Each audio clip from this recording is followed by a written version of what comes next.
Қыздар, самсаның қамырына енді арасына май жағып, оны орап әуре болмайсыздар.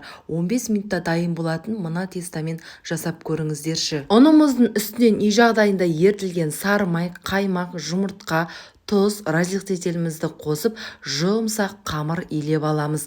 Қамырымызды тындыруға жібереміз. Алмасына фарш, ұсақтап туралған пияз, қара бұрыш, тұз, паприка қосып, жақсылап араластырып аламыз. Тестамызды бөліктерге бөліп, жайып, дәл видеодағыдай етіп, ортасынан кесіп, салмасын салып, видеодағыдай орап аласыздар. Астыңғы бөліктерін біріктіріп аласыздар да, алдыңғы жағын сәл қайырып жіберсеңіздер, тура тюльпан гүліне ұқсап шығады. Енді табамызға орналастырып, бетіне жұмыртқамызды жағып, күнжіт немесе мак сепсеңіздер болады.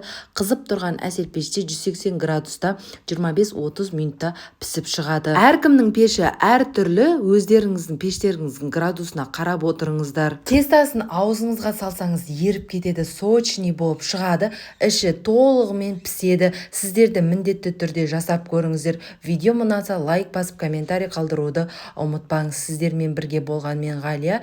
Менің парақшам сіздер үшін өте пайдалы.